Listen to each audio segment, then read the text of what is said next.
sophomore, juniors can take concurrent, but we as a district are not going to pay for it. Right. Because we're all receiving full-time funding, we're actually spending more money on that student than we would on another student.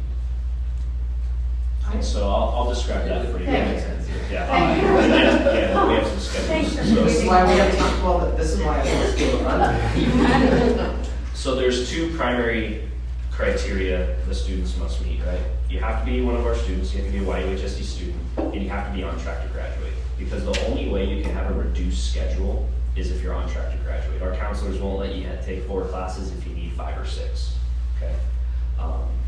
And then to Mr. Brianza's point, we'll fund the students' concurrent tuition up until they reach what the state calls 1.0 full-time, all right?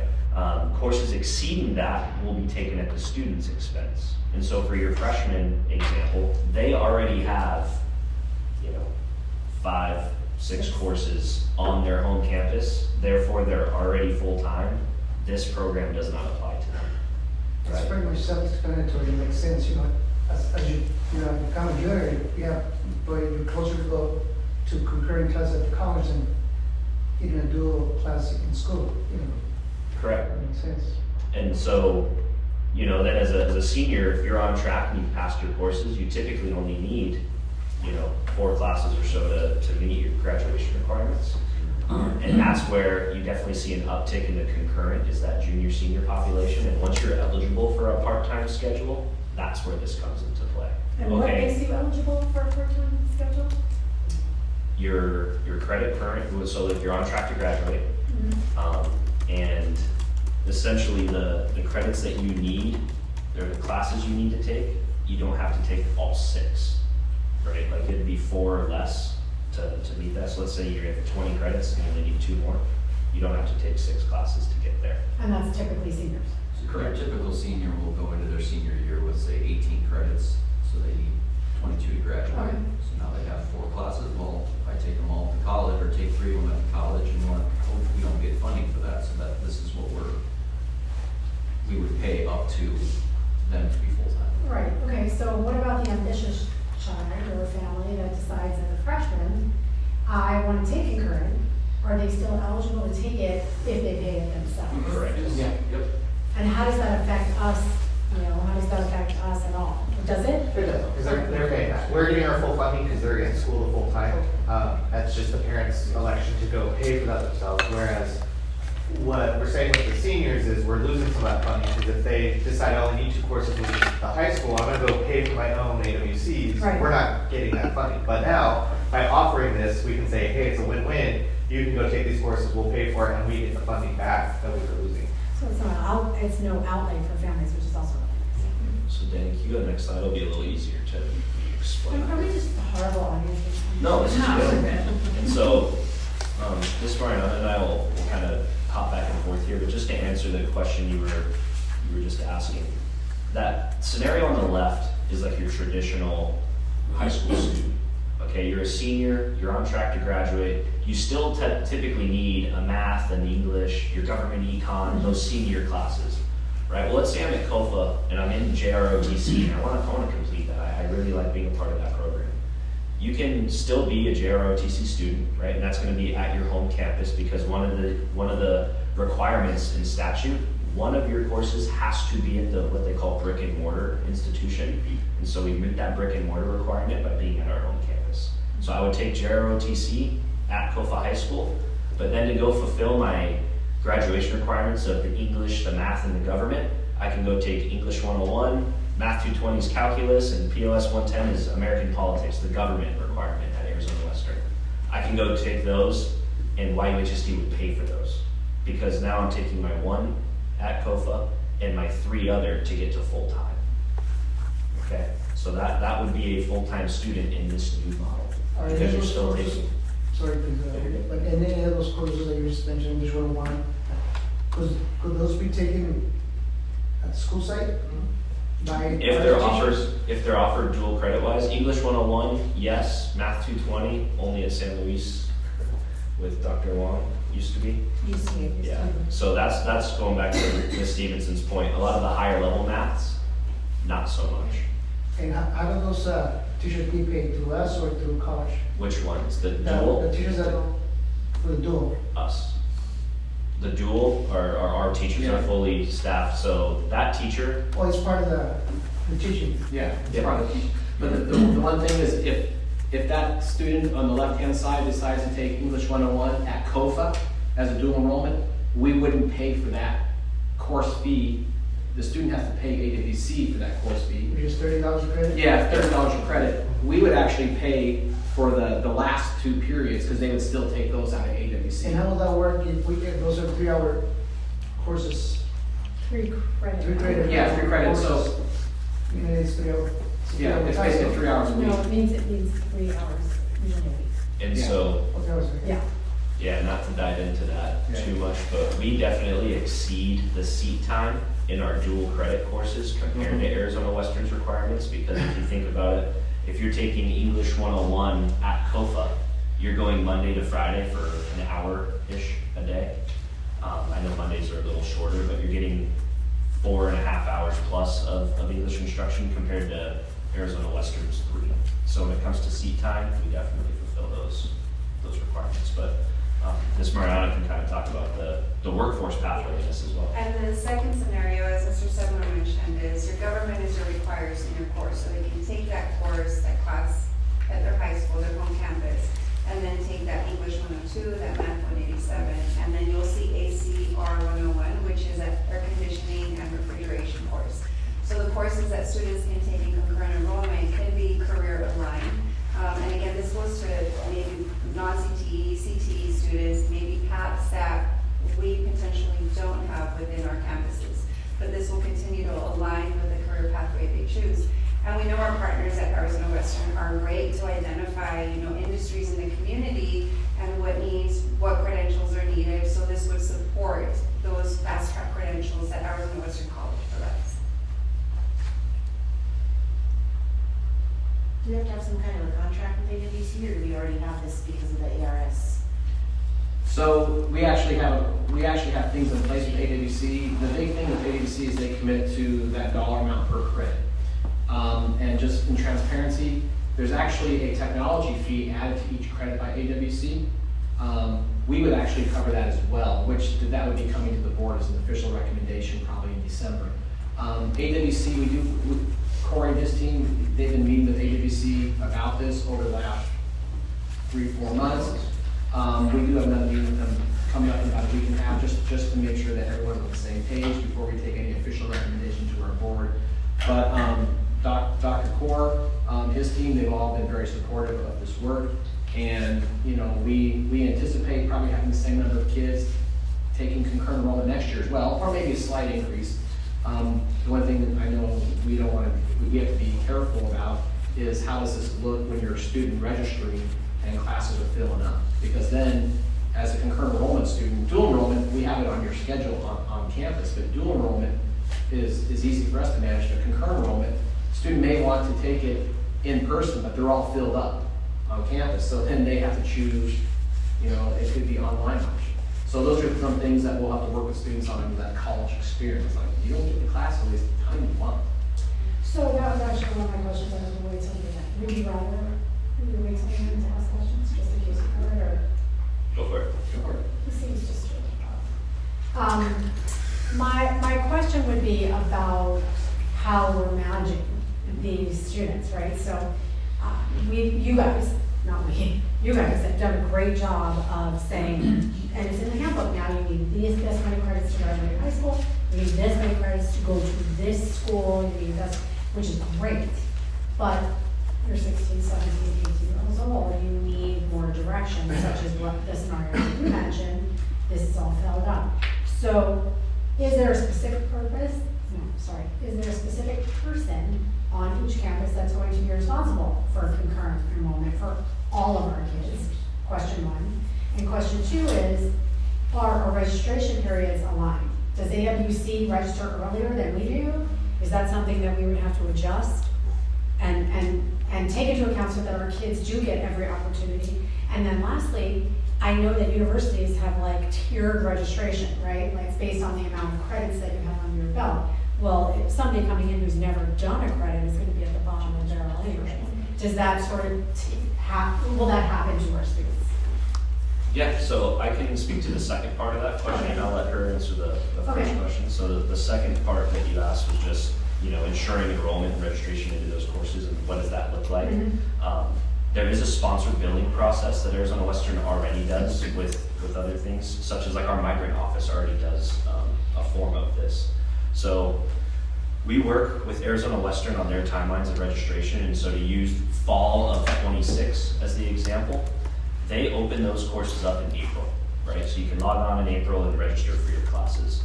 We want to work, if this gets approved and we're looking at starting it next school year, we would work with our campuses to identify which students kind of fit this bill, because as they start building schedules for current juniors that will be seniors, you get that reduced schedule request. Hey, I'm going to be a senior next year, I want that short schedule.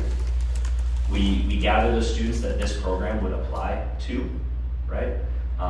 And see if concurrent enrollment is the way they plan on going, that's the route they plan on using. And we complete their sponsored billing form that has all the students on there, what courses they would like to take, what format, online, in person, things like that. And we share that with Arizona Western in March. So they already have that ready to go prior to the April opening of courses. How will that, I mean, that's great that they'll know, but is that gonna be actionable? Are they gonna do anything with that knowledge? I mean, Yeah, because it allows them to forecast how many courses and sections to open. So just like we use our prospective numbers year to year to create our master schedule, this tells them, hey, here's how many YUHSD students we have looking at these courses specifically. So then they run their own math and figure out, okay, we need X amount of sections of English 101, 102, things like that. It gives them that preferred enrollment. Yeah. That It does. basically, yes. Yep. So if we do that billing sheet, the modality is indicated on there. Do they want it in person? Do they want it online? And once we submit that, it gives them that preferred registration. They will hold their spot that's amazing. for that.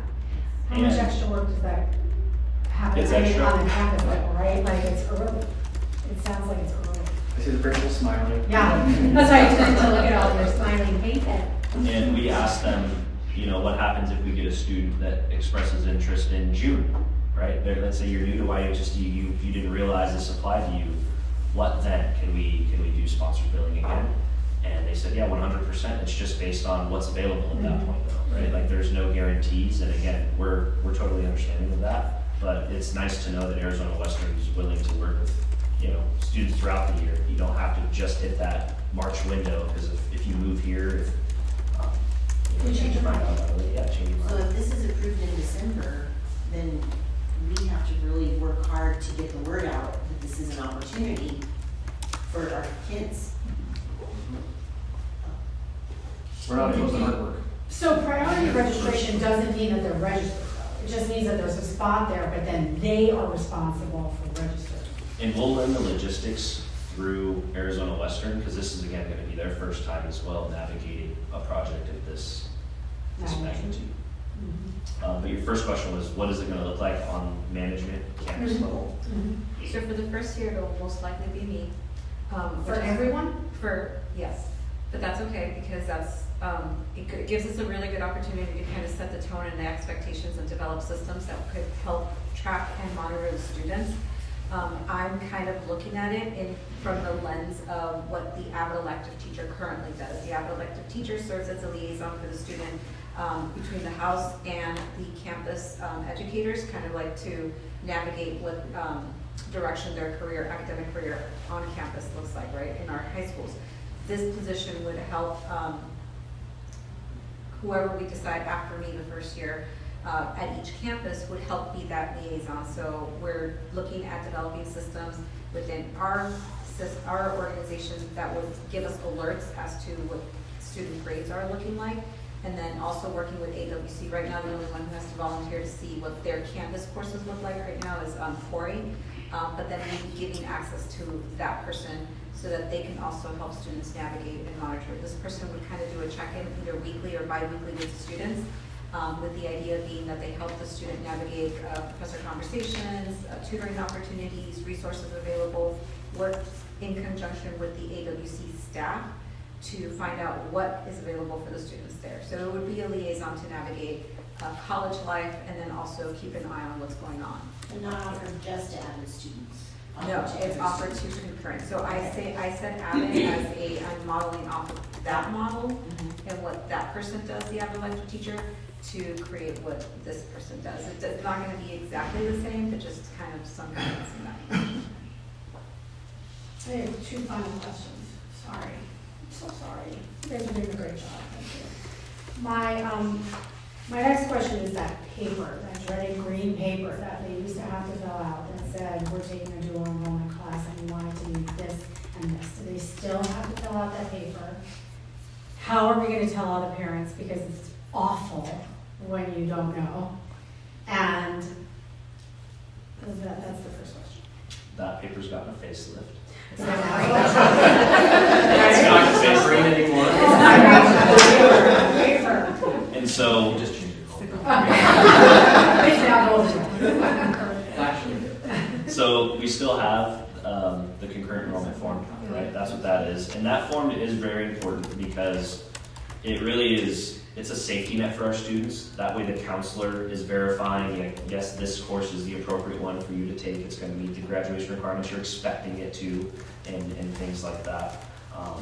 And this program, though, is, again, going to be slightly different because we'll still have that form for your student that we're not necessarily covering the concurrent expenses on, right? So this program will essentially have an additional or an alternative form that has some other information on it because, again, it's going to be, I feel bad being so vague. It's slightly different since we're going to be incurring these costs. Now, we're still going to want to make sure it meets the requirements and checks all those boxes of the concurrent form, but we have had discussions on, like, okay, is it going to be like a separate section or an addendum, or should we make it two completely different forms because it's technically two completely different programs, and that's the way we're leaning towards because we don't want people to be getting confused over who we're paying for, who we're not paying for. Well, that's great when you're talking about finances, but I'm talking about meeting the requirements to graduate. I'm talking about, this poli-sci class on the Yep. first thing, making sure that that is actually being applied to your civics requirement. Thank you. Yeah, that is still part of the process, 100%. And Crystal, is that something that you will be monitoring, or is the counselors on the campus? That would be the counselor. Okay. And I want to add the academic assistant principal. So yes, they submit these to counselors. However, the process at every campus is the counselor's the first set of eyes, then it goes to the academic assistant principal for final approval. So every time that happens, there's two sets of eyes that look at that to make sure and just double check each other's work to make sure it is fulfilling the credit expected, the Is expected. there some sort of contract between the student and us? I mean, just because what if they do this and then they don't put their all into it and they fail? Or where are we at?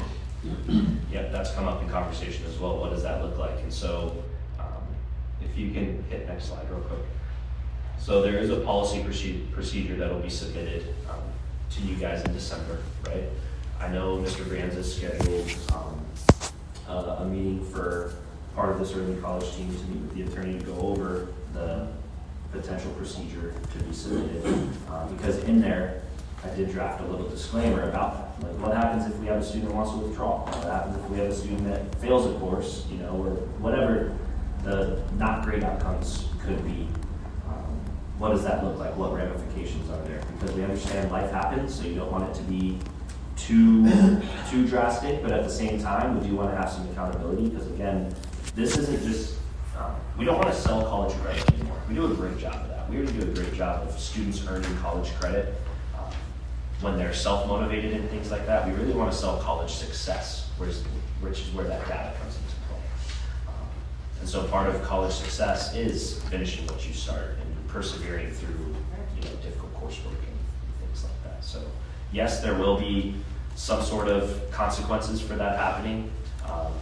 To tell you if we had it all ironed out yet, the answer is no, but we have had discussions about that. Okay, my last question is, how does this affect our GPAs for our students and that inevitable jockeying for the top 10 that you all are very familiar with? So is it going to be a 5.0 course? Is it going to be a 4.0 course? Great question. So it actually has zero change in what our current practices are. So our current practices honor what we call scholarly courses when it comes to concurrent enrollment. So an example of that is English 101 is an SC course. So English 101 concurrently is already weighted on that 5.0 scale.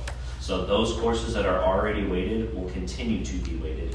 So when I say no, there's no change or impact, it's we are already doing that. We're already weighting these That's courses as policy appropriate. Okay, thank you. So we're not making any changes to policy in regards to grade, weighted grades, so that'll all still remain as is.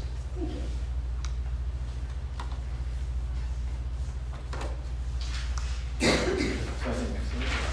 Does anybody else have any questions? So, you just stole the thunder on my slide. I know.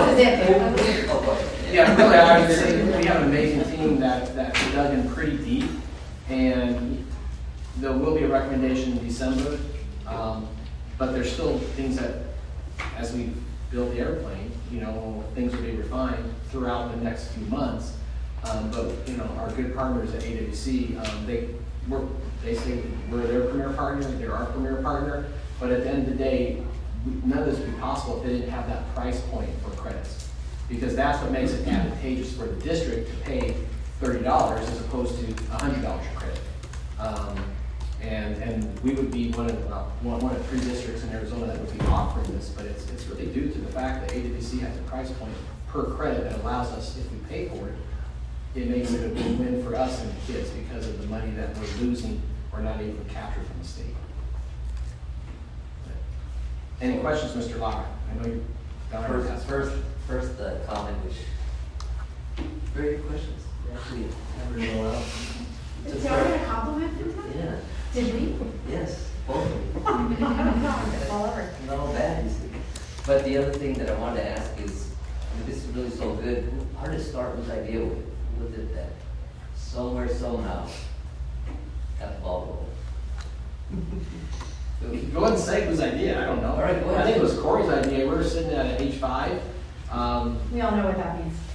Well, we were sitting at this, this group of amazing leaders led by a former superintendent, Chad Geston from Phoenix Union, out of NAU, it's through NAU.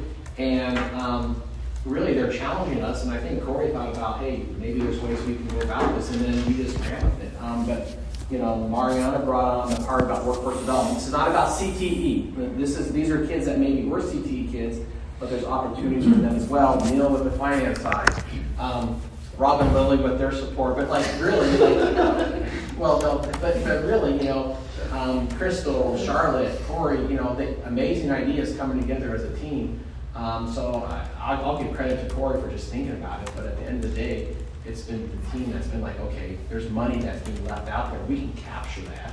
Well, we have to be the best district in the state. We'll We can't continue. let them- Continue, that's Yeah, right. but at the same time, not selling college credit, but it's college success, and that's the next level up for us, I believe. But it's obvious it's a team effort here. It takes more than one person to make it work. But that means it's your idea.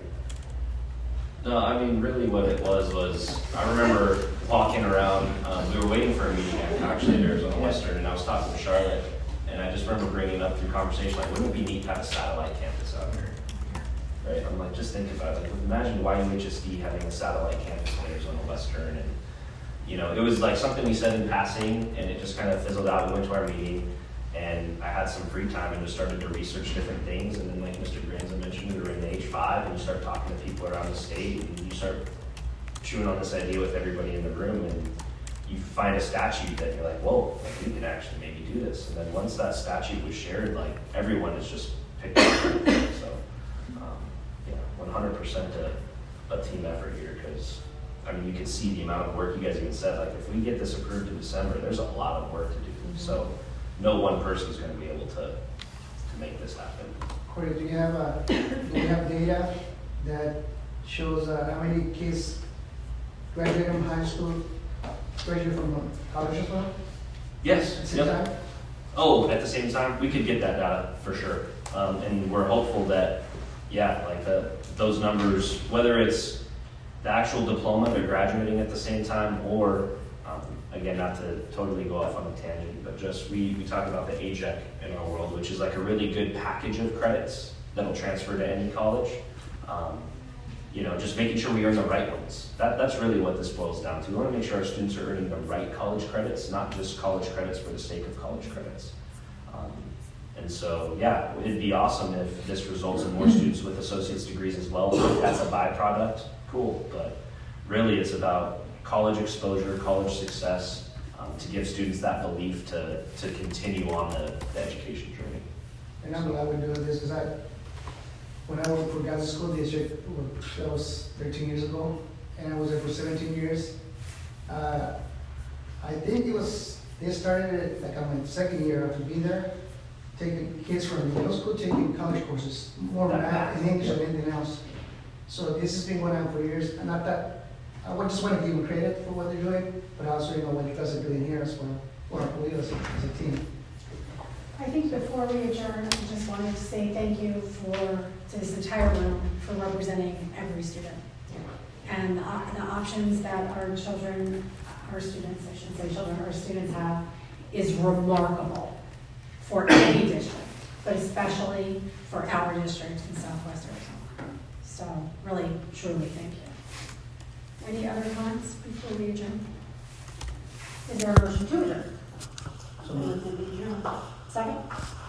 Thank you. Motion by Christie, second by Carlos. All those in favor, please say aye. Aye.